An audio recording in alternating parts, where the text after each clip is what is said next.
क्योंकि इसके अर्थ आप जानेंगे तो फिर आपको मदद मिलेगी, हेल्प मिलेगी।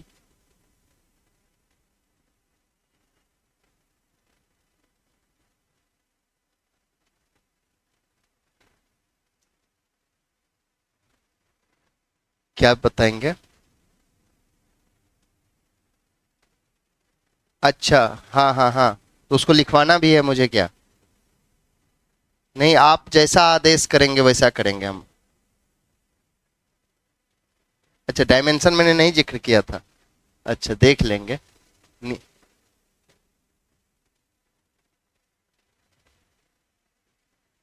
नीति शास्त्र के प्रमुख शब्दावली।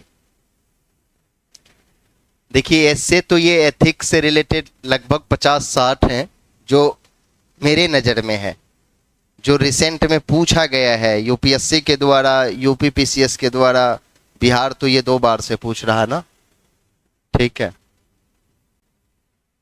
सबका आंसर मैं नहीं लिखा पाऊंगा, उसमें कुछ मेरी अपनी लिमिटेशंस हैं, सीमाएं हैं, क्योंकि एथिक्स की क्लासेज आपकी कुछ ही चलेंगी, ज़्यादा नहीं चलेंगे ना। कितना चलना चाहिए बताओ आपके अकॉर्डिंग? आप 3rd ईयर में हो ना? हाँ, तो कितना चलना चाहिए आपके अकॉर्डिंग एथिक्स का क्लास? 2 महीने चलने चाहिए, यानी 60 दिन? नहीं, तब आप दूर हो, फिर पढ़ाई सबसे बहुत ज़्यादा वास्ता आपका नहीं है। 60 दिन एसए का क्लास लेने का क्या तुक है? कोई मतलब नहीं है ना।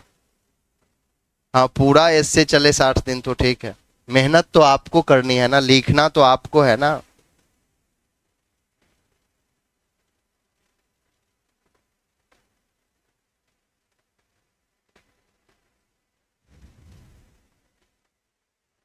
हाँ, तो एग्जाम्पल हम बता देंगे। हाँ, वो हम सब बता देंगे आपको। ठीक है, लिखने आपको है। ठीक है, आप लिखेंगे ना तो वो मौलिक रचना होगी। ठीक है, मौलिकता, मौलिकता समझ रहे हैं ना? नहीं समझ रहे हैं? यानी मौलिकता मतलब आपका खुद का।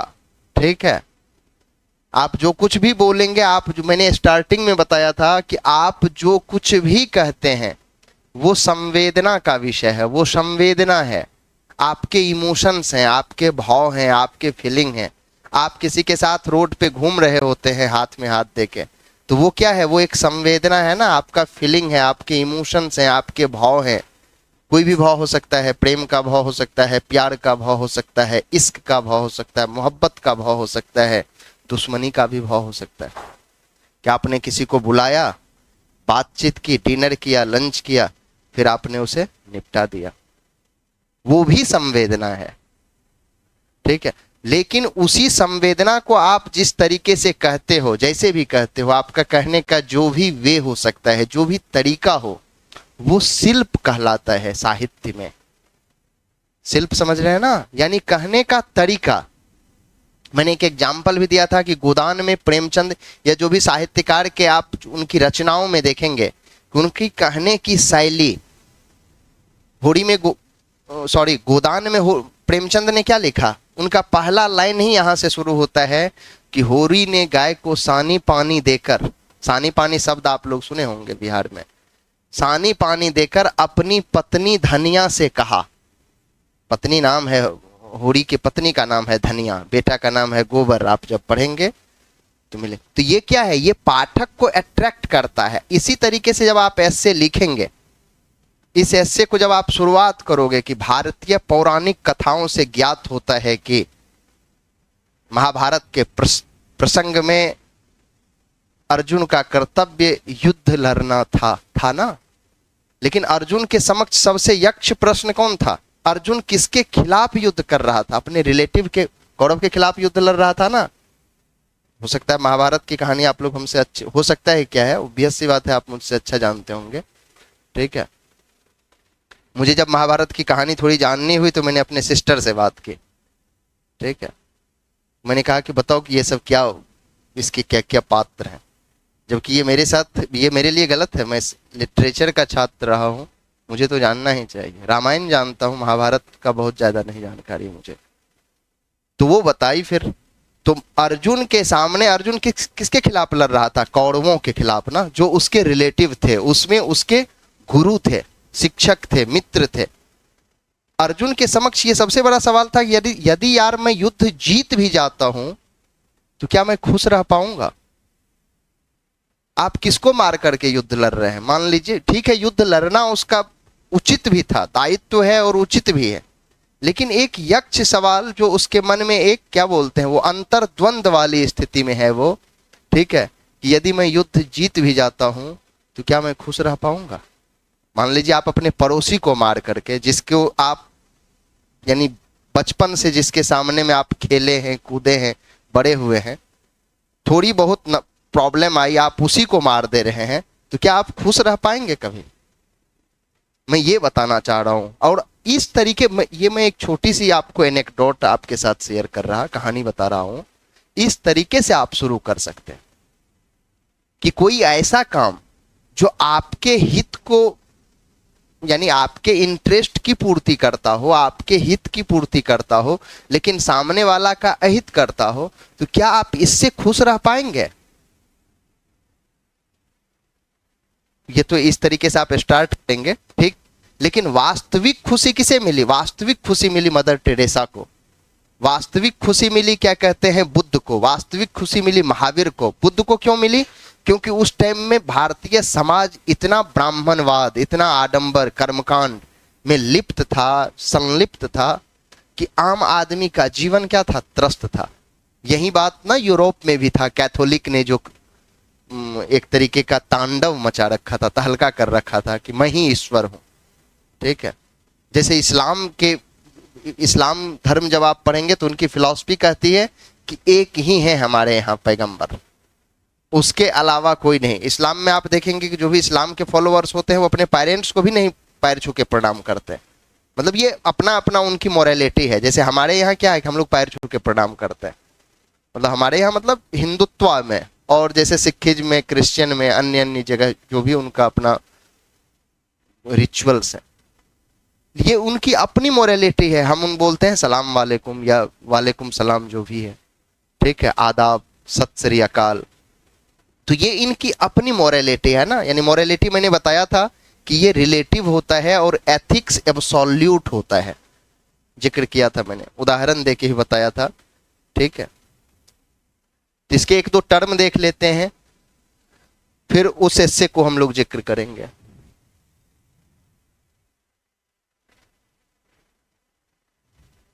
अच्छा, तो 2 महीना के लिए मतलब मेंटली प्रिपेयर्ड होके आए हो कि 2 महीने तक यहाँ जूझना है?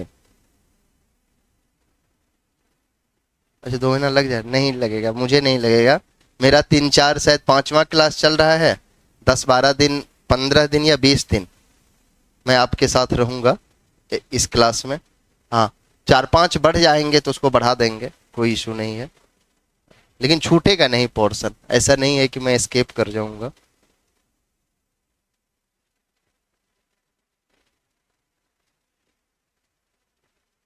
सिद्धांत,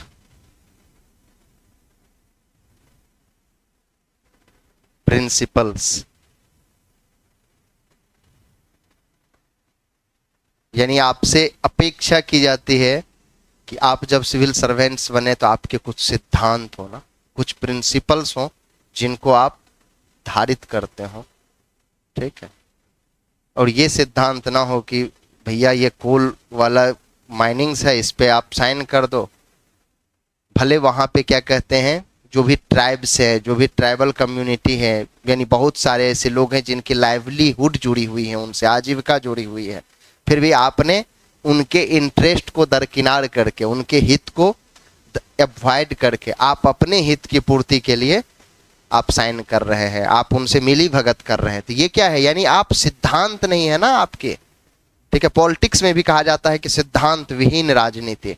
गांधी के जो 7 पाप हैं जब आप देखेंगे उनको, ठीक है, तो सिद्धांत एक छात्र जीवन में भी होना चाहिए कि मेरा ये सिद्धांत है, हम इस सिद्धांत को हम इसको फॉलो करेंगे। छात्र हर जीवन में एक सिद्धांत होता है ना।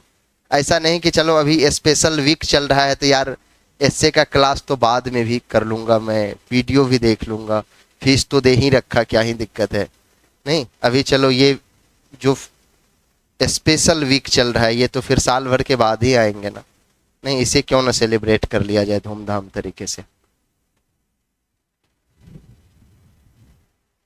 थोड़ा तो अंतर है यार, ठीक है, देख लेंगे बाद में, ठीक है। प्रिंसिपल्स, इसे आप प्रिंसिपल ही लिखिए, सिद्धांत लिखा जाए। नैतिकता या सदाचार, कौमा मूल्य, ये सब वर्ड को आगे डिफाइन करेंगे हम लोग। नैतिकता या सदाचार, कौमा मूल्य, कौमा विश्वास, एक व्यक्ति से दूसरे व्यक्ति के लिए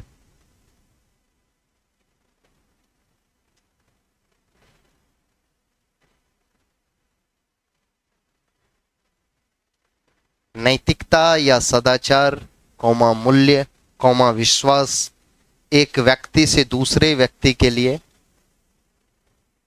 भिन्न भिन्न होते हैं, पूर्ण विराम।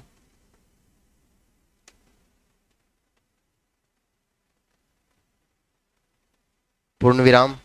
अलग अलग समुदायों एवं संस्कृतियों, अलग अलग समुदायों, अलग अलग समुदायों एवं संस्कृतियों में भी नैतिकता के भिन्न भिन्न अर्थ हो सकते हैं।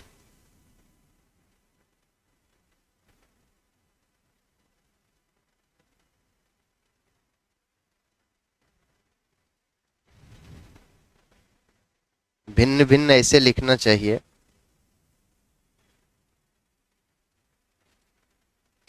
बहुत बच्चे क्या करते हैं, वो स्मार्ट होते हैं, वो क्या करते हैं एग्जाम में ऐसे लिख देते हैं। इसे जनरली गलत माना जाता है, ठीक है। समझते हैं कि थोड़ा सा बच जाएंगे ना, बचने उचने का ख्याल जैसे ही मन में आएगा तो एग्जामिनर बहुत स्मार्ट होता है, ठीक है। भिन्न भिन्न अर्थ हो सकते हैं, पूर्ण विराम। यद्यपि सिद्धांत ऐसे नैतिक नियम हैं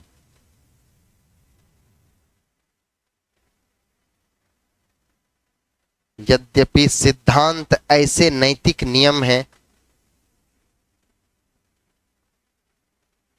ऐसे नैतिक नियम हैं जिन्हें सार्वभौमिक प्रकृति का माना जाता है, जिन्हें सार्वभौमिक प्रकृति का माना जाता है। सार्वभौमिक प्रकृति को अंडरलाइन कर लीजिए, पूर्ण विराम। जैसे डैश दे के लिखिए, सिंगल इन्वर्टेड कॉमा में ना, ईमानदारी सबसे अच्छी नीति है। जैसे ईमानदारी सबसे अच्छी नीति है, सिंगल इन्वर्टेड कॉमा बंद कर दीजिए, डैश देके लिखिए इसी में। यह अनुकरण करने के लिए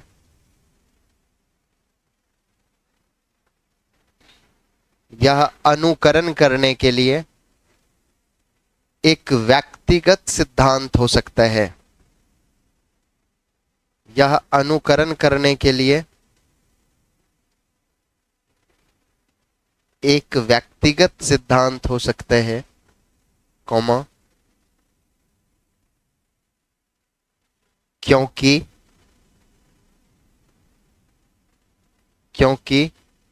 यह एक सार्वभौमिक रूप से क्योंकि यह एक सार्वभौमिक रूप से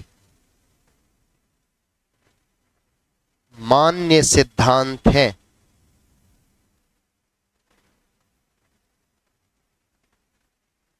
पूर्ण विराम। गौरतलब है कि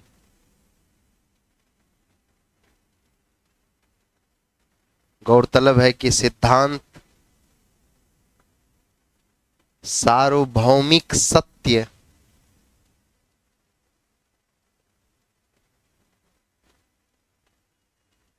सार्वभौमिक सत्य एवं मानकों सार्वभौमिक सत्य एवं मानकों कौमा जैसे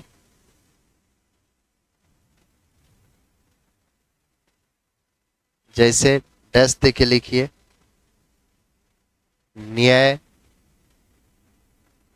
समानता सत्य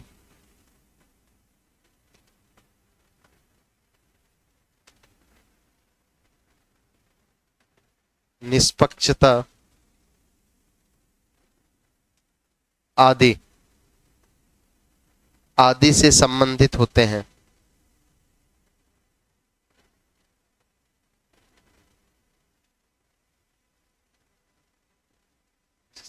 जस्टिस इक्वालिटी ट्रूथफुलनेस ना न्यूट्रलिटी। समझ में आया ये सिद्धांत? नहीं समझ में आया? बस लिख लिया आपने। उसमें क्या समझ में नहीं आया बताओ?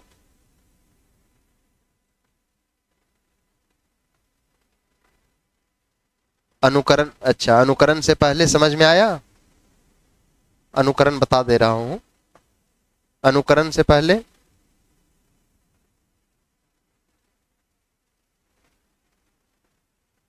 मैं ये पूछ रहा हूं कि अनुकरण से पहले भी वर्ड लिखे गए हैं, वो सब क्लियर हो गया? सार्वभौमिक क्या होता है?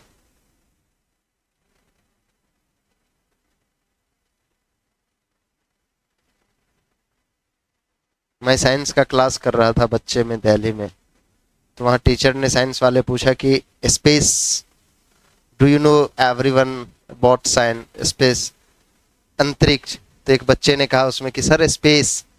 सर ने कहा भैया मैंने इंग्लिश थोड़ा ना पूछा, मैंने अर्थ पूछा।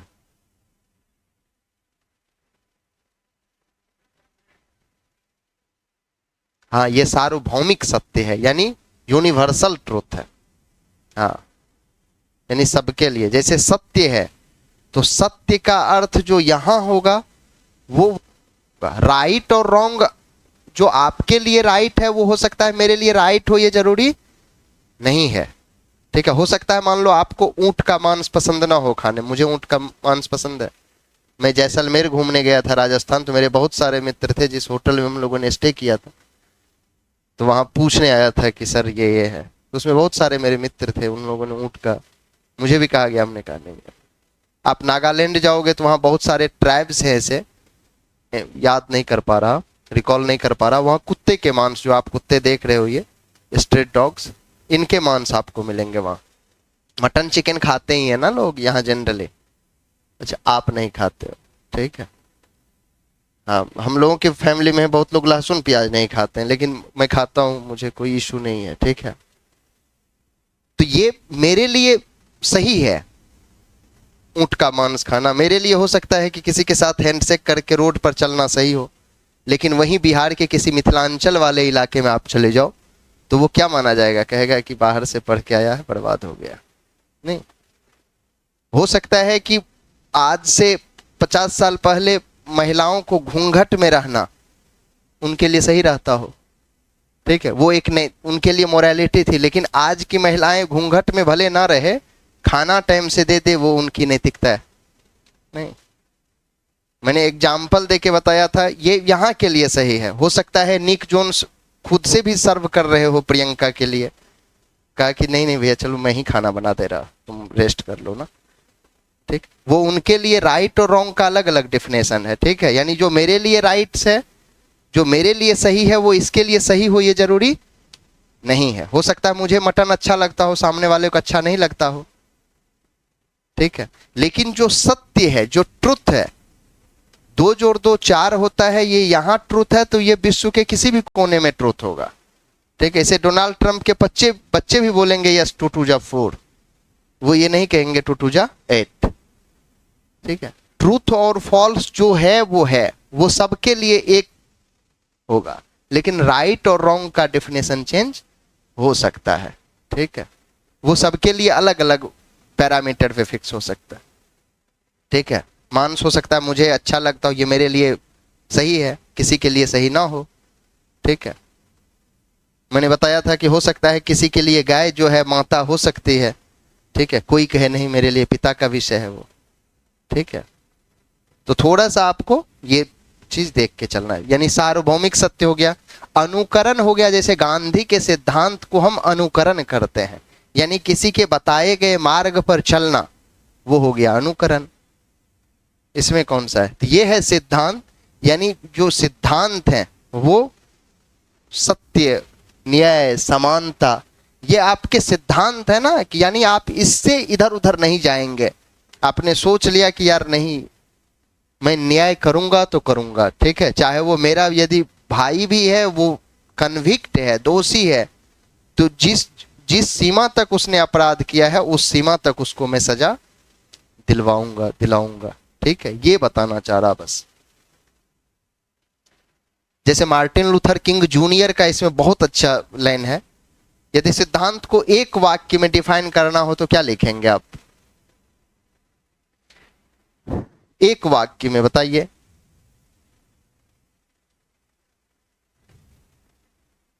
एक मार्गदर्शक अवधारणा है ये, बेसिकली यह एक मार्गदर्शक अवधारणाएं हैं। ये न्याय क्या कर रहा है, आपको मार्ग ही तो दिखा रहा ना। समानता क्या है, मार्गदर्शक ही अवधारणा है ना। इक्वालिटी, सत्यता, ठीक है, निष्पक्षता, यानी एक सिविल सर्वेंट में यदि ये सब मूल्य है तो वो ऑनेस्टली अपने रिस्पॉन्सिबिलिटी को, अपने दायित्व को ईमानदारी से निर्वहन कर पाएगा। एक वाक्य में लिख लीजिए नोट करके, यह एक मार्गदर्शक अवधारणाएं हैं।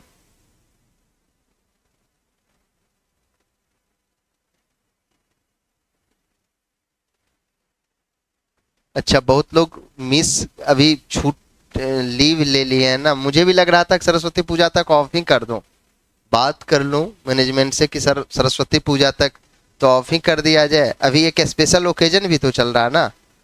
ठीक है, सरस्वती पूजा भी है क्या? अच्छा, तो नहीं आज भी ऑफ ही कर देते, ऐसा कौन सा है कि? यह एक मार्गदर्शक अवधारणाएं हैं, कौमा, जो व्यक्तियों एवं संगठनों, जो व्यक्तियों एवं संगठनों को निर्णय लेने, कौमा, प्राथमिकताएं निर्धारित करने, कौमा, प्राथमिकताएं निर्धारित करने और कार्यों या परिणामों, और कार्यों या परिणामों का मूल्यांकन करने में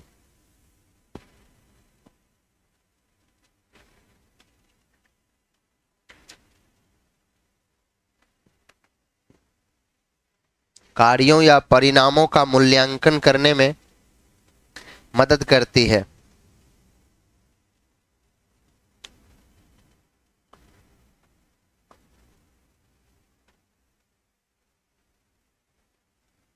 जैसे इसमें मार्टिन लूथर किंग जूनियर का नाम सुना होगा आप लोगों ने।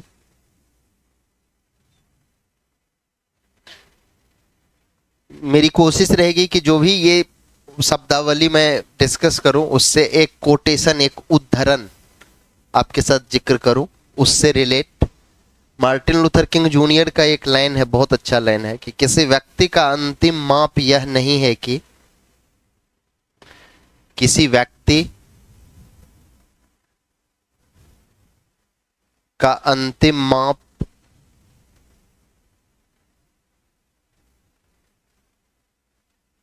यह नहीं है कि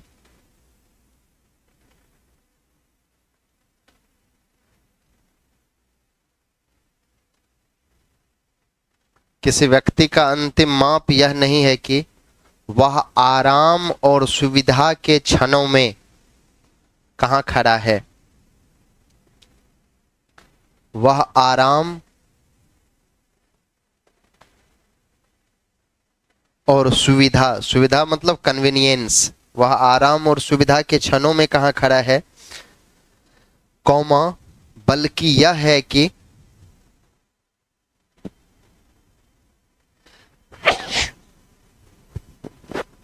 बल्कि यह है कि वह चुनौती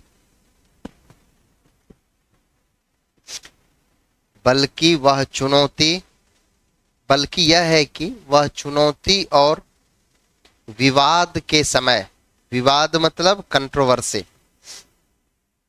बल्कि यह है कि वह चुनौती और विवाद के समय कहाँ खड़ा है, पूर्ण विराम, डबल इन्वर्टेड कॉमा, सेमी। समझ गए ना मार्टिन लूथर किंग जूनियर ने क्या कहा? इन्होंने कहा कि यह मैटर नहीं करता है, यानी ये लास्ट मेजरमेंट किसी व्यक्ति का नहीं है कि वह आराम यानी सुविधाजनक माहौल में वह कैसा डिसीजन लेता है, ठीक है, कंफर्ट जोन में वह कैसा डिसीजन लेता है, इट्स डजंट मैटर, ये मैटर नहीं करता। मैटर ये करता है कि जब आपके सामने चैलेंजेस क्रिएट हो, आप किसी कंट्रोवर्शियल फेज में फंस जाए, उस टाइम में आप अपने सिद्धांत से इधर उधर होते हैं या नहीं। उसमें तो 100 में से मतलब 99% लोग इधर उधर हो जाएंगे, लेकिन बिरले कोई शख्स होगा कि भले वो अपनी जान की बाजी लगा देगा लेकिन कहेगा नहीं, मैं अपने प्रिंसिपल से इधर उधर नहीं हूं। फिर वो ये नहीं कहेंगे कि गठबंधन आएंगे जाएंगे, सत्ता बची रहनी चाहिए ना, ठीक है। यदि कोई भी मूल्य की राजनीति होती तो वो क्या करता, प्रणाम कर लेता उस व्यवस्था को। आपने सुना होगा वाजपेयी जी का एक स्टेटमेंट है, बहुत फेमस है, पार्लियामेंट में उन्होंने कहा था कि सरकारें आएंगी जाएंगी, ठीक है, एक वोट से उनकी सरकार गिर गई थी, आपको पता होगा।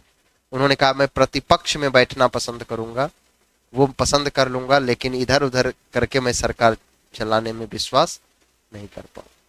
ये है सिद्धांत, ठीक है। थोड़ा बहुत क्लियर हो ही गया होगा ना, यदि मान लीजिए 100% क्लियर नहीं हुआ तो थोड़ा बहुत भी क्लियर हो जाएगा, 10% भी तो काम आपका बन जाएगा। दूसरा लिख लीजिए बिलीफ्स, विश्वास।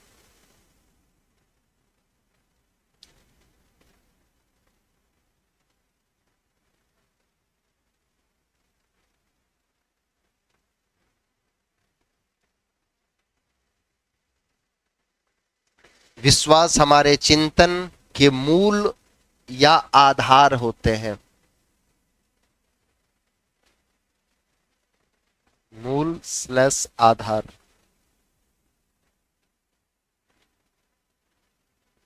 विश्वास हमारे चिंतन के मूल या आधार होते हैं, पूर्ण विराम। जो चीज अस्तित्व में है, अस्तित्व मतलब एग्जिस्टेंस ना, जो चीज अस्तित्व में है अथवा सत्य है, जो चीज अस्तित्व में है अथवा सत्य है, कौमा, उसके बारे में निश्चित होना ही, उसके बारे में निश्चित होना ही विश्वास है, पूर्ण विराम।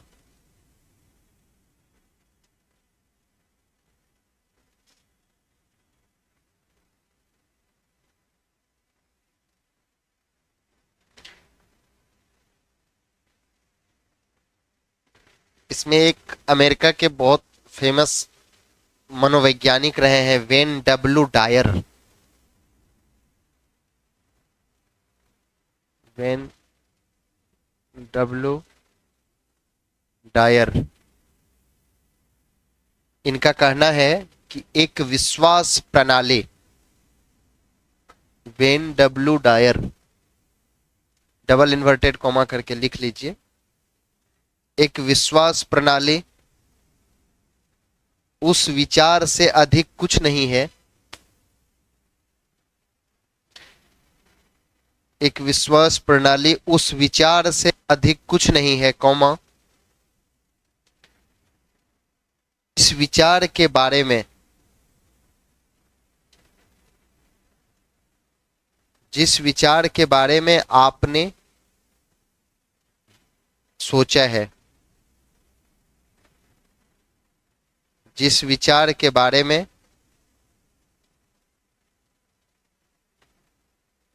आपने सोचा है।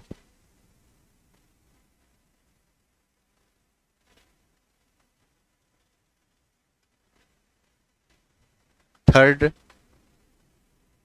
ह्यूमन वैल्यूज, मानवीय मूल्य।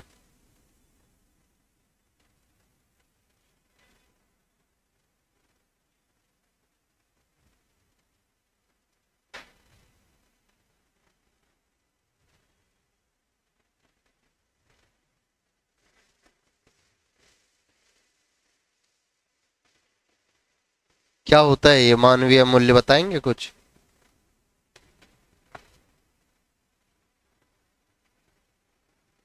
लिख लीजिए। ये व्यक्तिगत सिद्धांत या गुण होते हैं, यानी हर व्यक्ति जो प्रिंसिपल होता है, जब आप किसी प्रिंसिपल को प्रॉपर फॉलो करते हैं, ठीक है, यानी सिद्धांत मैंने बता ही दिया ना कि हम इधर उधर नहीं होंगे क्योंकि वो सार्वभौमिक सत्य है। वो जब आपका अपना हो जाएगा, यानी आपके स्वभाव में शामिल हो जाएगा, आपकी प्रकृति में शामिल हो जाएगी, ठीक है, आपका नेचर हो जाएगा। ठीक है, आप देखते होंगे कि शराब पीना किसी का नेचर हो जाता है, चाय के साथ लेना किसी का नेचर हो जाता है, यानी वो उसकी प्रकृति में शामिल हो चुका है, वो उसकी आदत में शामिल हो चुका है। ठीक है, आदमी कहेगा नहीं यार मैं सब कुछ छोड़ सकता, दुनिया में सिगरेट नहीं छोड़ पाऊंगा, लोग कहते हैं मैं नहीं पीता। ठीक है, तो ये क्या है, ये उसके नेचर में शामिल हो गया, ये उसकी प्रकृति हो गई है, उसके आदत में शुमार हो चुका है ना। तो जब आपकी आदत में शुमार हो जाए सिद्धांत, ईमानदारी, इंटीग्रिटी, ऑनेस्टी, तो तभी आप एक मानवीय मूल्य को धारित करते हैं, यानी ह्यूमन वैल्यूज।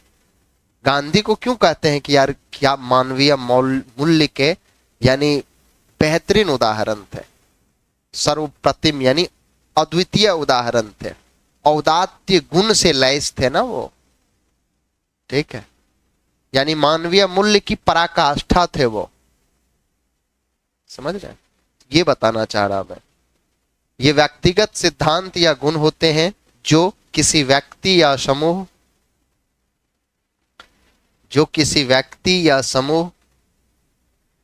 के निर्णय एवं व्यवहार, जो किसी व्यक्ति या समूह के निर्णय एवं व्यवहार का मार्गदर्शन करते हैं। पूर्ण विराम। जैसे समानता,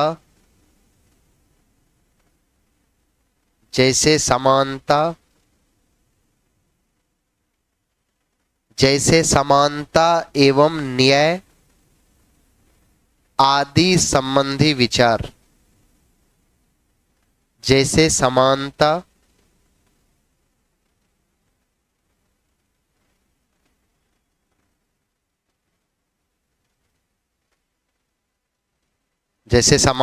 एवं न्याय आदि संबंधी विचार। उदाहरण, पूर्ण विराम देखे लिखिए। उदाहरण के लिए जानवरों के प्रति दया भाव, जानवरों के प्रति दया भाव,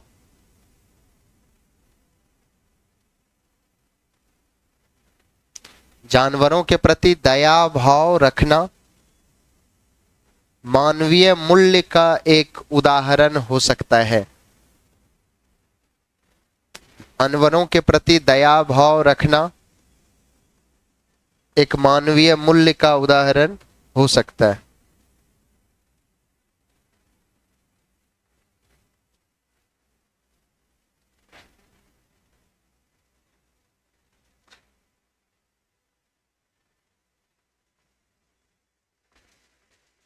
जैसे समानता, ये आप देख रहे हैं ना, यानी मानवीय मूल्य को जब कोई आदमी धारित करता है तो वो फिर सबके साथ इक्वली ट्रीट करता है, सबके साथ समान करता है।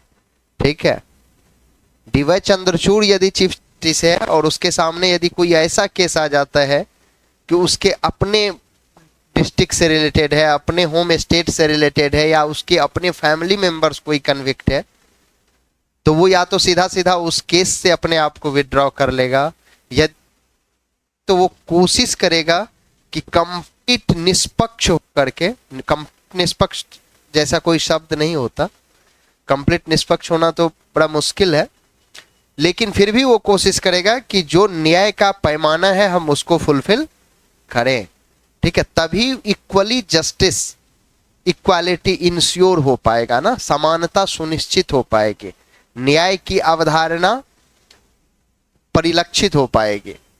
जैसे कल मैं एक किताब पढ़ रहा था, उसमें हम लोग, हर आदमी दुनिया का, वो वैचारिक रूप से आपको लगेगा कि कहीं ना कहीं किसी न किसी तरफ वो इंक्लाइंड है, झुका हुआ है, ठीक है। वो तटस्थ होकर के डिसीजन नहीं ले पाता। जैसे मान लीजिए मेरा कोई अपना रिलेटिव्स है, वो भले इस पेन की कीमत मार्केट में एक्चुअल कॉस्ट है 10 रुपया, लेकिन वो दे रहा है 15 रुपया में। मुझे पता है कि ये ज्यादा रुपया लेता है, लेकिन फिर भी हम उसी से लेते हैं, क्योंकि यहां मेरा ये फीलिंग काम करता है कि यार अपने का दुकान है, ठीक है। जब हम ये सोचने लगते हैं ना कि ये मेरा अपना दुकान है, ये मेरे अपने भाई का दुकान है, अपने कास्ट का दुकान है, अपने रिलीजन वाले का दुकान है, ठीक है, अपने स्टेट का है, तो तब फिर हम तटस्थ होकर के, तब आप समझ लीजिए कि कहीं ना कहीं उस व्यक्ति के व्यक्तित्व के विकास में वो विचार सबसे बड़ा बाधक है। जब कोई भी व्यक्ति अपनी आइडेंटिटी को अपनी कास्ट से जोड़ता है, अपने एरिया से जोड़ता है, अपने रिलीजन से जोड़ता है, ठीक है, अपने देश से जोड़ता है।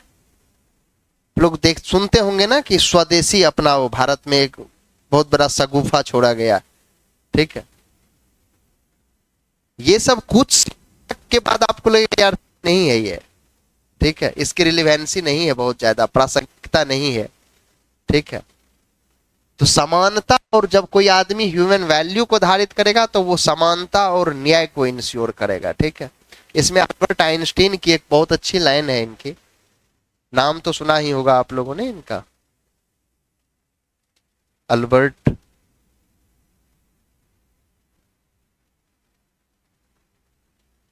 आइंस्टीन। दया भाव समझ गए ना, यानी किसी पर दया करने का भाव, किसी से प्यार करने का भाव, प्रेम करने का भाव,